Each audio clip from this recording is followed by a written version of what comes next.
Let's talk about Rolex. You hear that name and you know it means more than just a watch. It's a symbol of achievement, of something permanent. But it's also a company that's wrapped up in one of the biggest mysteries in the entire business world. Today, we're going to pull back that curtain and reveal its greatest secret. And let's just dive right into the one question that has made so many people crazy.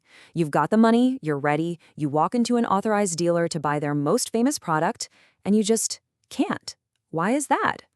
Well, the short answer is this is not a mistake. It's not a supply chain hiccup. That empty, polished display case you're staring at, that is the single most important, most intentional feature of the entire Rolex business model. Okay, so to really understand how this is even possible, we first have to explore what I like to call the Rolex paradox. I mean, you know the experience, right? It's the same for almost everyone now. You walk into a beautiful store and see nothing. Empty displays everywhere. If you ask, you're told there's a multi-year wait list, if you're even lucky enough to get on it. And then you go online and see the exact watch you wanted selling for 2-3 times the retail price. It feels completely broken. But as you're about to see, the system is working exactly how they want it to. To find the real reason why, we actually have to go back in time. We need to look at the story of the company's founder to see how this whole thing was set in motion. The whole secret, seriously, the entire strategy that makes Rolex Rolex today, it can all be traced back to the singular vision of one man, its founder, Hans Wilsdorf. And Wilsdorf's story is pretty incredible. He was the ultimate underdog. He was orphaned at just 12 years old and started his business with zero family money to back him up. What he did have was this relentless, obsessive focus on quality and, even more importantly, an obsession with building a legacy that would last long after he was gone. And this is where the whole story pivots. Because the most important thing Hans Wilsdorf ever created wasn't the waterproof oyster case. It wasn't the self-winding movement. No. His true masterstroke was a legal structure, a corporate fortress, designed to protect his vision forever.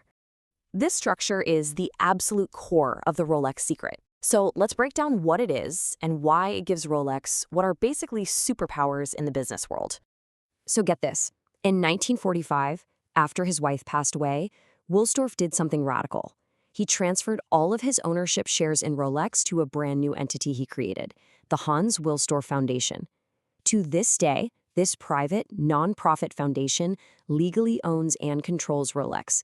And its mission isn't to make money.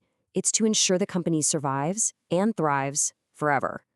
And this right here is the whole ballgame. A normal public company, think Apple or Amazon, they live in a constant 90-day cycle. They have to answer to shareholders and chase growth every single quarter.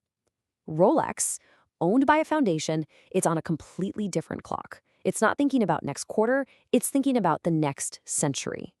This setup gives them unbelievable power. With no shareholders, there's zero pressure to chase short-term profits. And as a private Swiss foundation, they have to disclose basically nothing. No sales figures, no profit margins. It's a complete black box. The company can never be sold or broken apart by some corporate raider. The fortress Wilsdorf built is legally impenetrable. So, with this bulletproof structure in place, Rolex is free to execute a masterful economic strategy.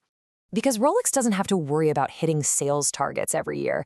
It can do something most companies can only dream of. It can deliberately limit how many of its best products it sells. It gets to weaponize the idea of artificial scarcity. Doing this turns their watches into a weird, fascinating thing economists call a Veblen good.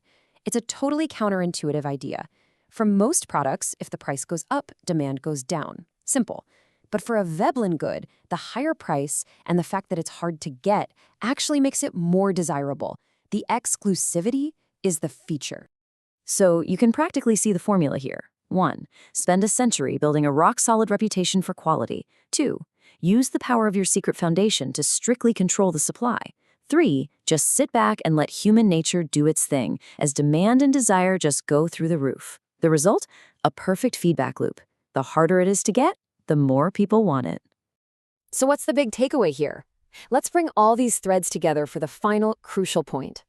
Okay, here it is, the most shocking number in this whole story. According to the best industry estimates, Rolex makes around 1 million watches per year. 1 million. This is not some tiny boutique watchmaker. This is a mass producer of luxury goods on an industrial scale. Which, of course, leads to the billion-dollar question. If they're making 1 million of these things, why are the stores always empty? And the answer is control. They decide which models get released, how many, and where they go. The scarcity isn't about their ability to make the watches, it's about their willingness to release them.